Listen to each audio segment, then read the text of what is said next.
अल्हम्दुलिल्लाहि रब्बिल आलमीन वलाकिबतु लिलमुत्तकीन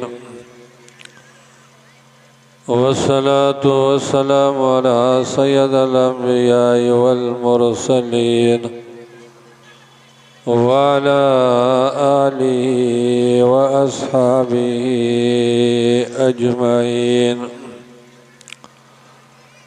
अम्मा बाद फ़क़द क़ाल अल्लाहु तबारक व तआला फ़िल क़ुरानिल मजीद बिस्मिल्लाहिर रहमानिर रहीम। मन जाअ बिल हसनति फलहु अश्रु अम्सालिहा व क़ाल नबिय्यु सल्लल्लाहु तआला अलैहि वसल्लम खैरुकुम मन तअल्लमल कुरआन व अल्लमह औ कमा क़ाल नबिय्यु सल्लल्लाहु अलैहि वसल्लम इन्नल्लाह व मलाइकतहु युसल्लूना अलन नबी या अय्युहल्लज़ीना आमनू सल्लु अलैहि वसल्लिमू तस्लीमा। अल्लाहुम्मा सल्लि अला सय्यिदिना व मौलाना मुहम्मदिन व अला आलि सय्यिदिना व मौलाना मुहम्मदिन व बारिक व सल्लिम सलातुम व सलामन अलैका या रसूलल्लाह सल्लल्लाहु तआला अलैहि वसल्लम। मुअज़्ज़ज़ और मोहतरम हाज़िरीन महफ़िल और स्टेज पर तशरीफ़ फरमा उलमाए अहले सुन्नत, अभी आप हज़रात ने हज़रत अल्लामा व मौलाना मुफ्ती अहमद रज़ा मंजरी साहब की ज़बान से बेहतरीन इस्लाही मालूमाती कुरान की अज़मत के सिलसिले में आप और हमने बेहतरीन खिताब समाअत की है। अल्लाह जल्ल शानुहु आपको और हर मुसलमान को कुरान हकीम की अज़मत को समझने की तौफीक अता फरमाए, आमीन। और हर मुसलमान को कुरान हकीम पढ़ने की तौफीक अता फरमाए।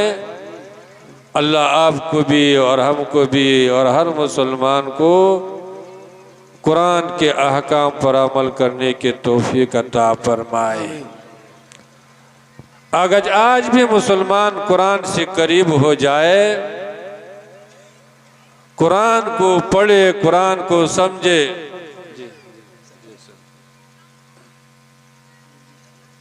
जी मैं अर्ज ये कर रहा था कि आज भी हमारे कौम में मुस्लिम कुरान से करीब हो जाए, कुरान को पढ़े, कुरान को समझे और कुरान पर अमल कर ले। अल्लाह हर मुसलमान को तौफीक अता फरमाए तो मुसलमान की दुनिया की परेशानी भी ख़त्म हो जाएगी, दुनिया में भी अमन और सुकून की ज़िंदगी नसीब हो जाएगी, दुनिया में भी सरबुलंदी नसीब हो जाएगी, दुनिया में भी अल्लाह के रहमतों से मुस्तफीद होता रहेगा। और जब यही मुसलमान दुनिया से रुखसत होकर के कब्र की मंजिल में जाएगा, तब भी उसके कब्र पर अल्लाह की रहमत बरसती रहेगी। वही कब्र क्या बनेगा, उसके लिए रौज़तुम मिन रियाज़िल जन्नह बन करके रहेगा। आज भी मुसलमान कुरान से करीब हो जाए। आज तो हर मुसलमान परेशान बना हुआ है, हर मुसलमान को टेंशन लगा हुआ है, हर मुसलमान चिल्ला रहा है कि हमारे घर में खैर और बरकत नहीं है, इत्तिफाक व इत्तेहाद नहीं है, हम पर जालिम और जाबिर आ चुके हैं। तो इसका इलाज क्या है? ये जो बीमारी मुसलमानों में फैली हुई है, इसका इलाज है क्या? इसका इलाज, वाहिद इलाज ये है कि मुसलमान क्या करे, कुरान से करीब हो जाए, कुरान को पढ़े, कुरान पर अमल करे, हुजूर की अजमत और मोहब्बत को दिल में रख करके हुजूर की सीरत को अपनाए, तो इंशाअल्लाहुल अज़ीज़ हमारा तो यकीन है और हर मुसलमान को यकीन होना चाहिए कि मुसलमान के दुनिया के टेंशन भी ख़त्म हो जाएगा, दुनिया की ज़िंदगी में भी अमन और सुकून मिलेगा, और जब दुनिया से रुखसत हो जाएगा तो अल्लाह भी राज़ी होगा, अल्लाह के रसूल भी राज़ी हो जाएगा।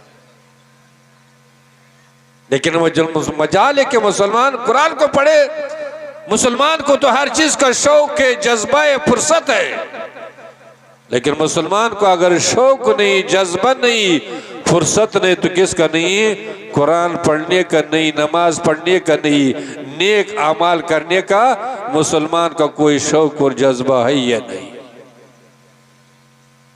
तो मुसलमानों, ये दुनिया की परेशानी तो कमी है, ये तो खत्म होने वाली है, लेकिन अगर इस हाल में दुनिया से हम लोग चले गए, कुरान से दूर हो करके, नमाज से दूर हो करके, हुजूर की सीरत से दूर हो करके, अगर इस हाल में हम लोग दुनिया से चले गए तो दुनिया की परेशानी तो कम है, असल परेशानी तो कब्र में जाने के बाद शुरू होने वाली है।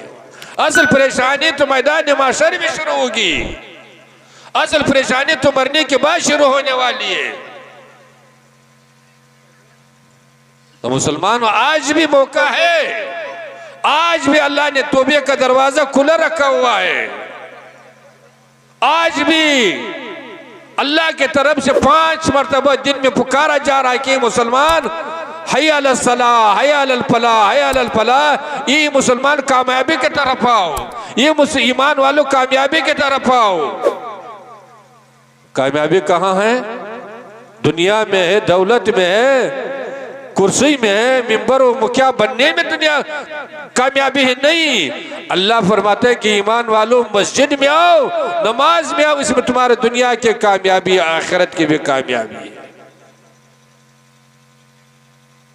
हमारा यहाँ जो दारुल उलूम चल रहा है, इस्लाहुल मुस्लिमीन और अहया का असातिज़ा की मेहनतों से और आप हज़रात के ताउन से अभी अपने आंखों से मुलाहिज़ा के 7 बच्चों की हिफ्ज़ के दस्तार बंदी हुई ही, मतलब ये कि 7 बच्चों ने मेहनत करके, घर को छोड़ करके, वालिदैन को छोड़ करके, दुनिया के आइश व अशरत को छोड़ करके, चटाई पर बैठ करके, सुबह भी मेहनत करके, शाम को भी मेहनत करके, अल्लाह के फजल व करम से अल्लाह ने ऐसे इनाम से नवाजा है कि दुनिया का कोई नेमत इसके बराबर हो ही नहीं सकता। उन्होंने क्या किया? कुरान हकीम को अपने सीने में महफूज कर लिया है। अल्लाह हर मुसलमान को ये तौफीक अता फरमाए कि अपने बच्चों को क्या करे, सबसे पहले कुरान हकीम की तालीम दे, कुरान हकीम का हाफिज बनाए। और फिर आप हजरात ने, हमारे चिराग साहब ने जो यहाँ दारुल उलूम चल रहा है उसके ताउन के सिलसिले में आपको दावत भी दे दिया है, और आपने अपने गुंजाइश के मुताबिक, अपनी इस्तात के मुताबिक 100 रुपये, 50 रुपये, 1000 रुपये, और हमारे मुखिया साहब ने अपने मरहूम भाई जो बड़े भाई जो दुनिया से रुखसत हो गए, उनकी इसाले सवाब के लिए 50,000 रुपये का ताउन फरमा दिया है। अल्लाह जल्ल शानहू आपकी भी और मरहूम के लिए जो उन्होंने 50,000 रुपये से ताउन किया, अल्लाह इसको कबूल फरमाए, अल्लाह उसको जन्नत में करवट करवट जन्नत नसीब फरमाए, अल्लाह उनकी सगीरा कबीरा गुनाहों को माफ फरमाए। पैसा तो सब कोई खर्च कर रहा है, कोई मकान में खर्च कर रहा है, कोई दुकान बनाने में खर्च कर रहा है, कोई अपने बाल बच्चों में खर्च कर रहा है, और कोई ऐसे खुशनसीब इंसान होता है कि पैसा को कहाँ अल्लाह के रजा के लिए, अल्लाह के दीन में खर्च कर रहा है। दोनों पैसों की हैसियत अलग अलग है। जो आप मकान में खर्च करेंगे, दुनिया के आइश व अशरत में खर्च करेंगे, तो कल बरोज माशर आपके से इस पैसे के बारे में पूछा जाएगा। आपसे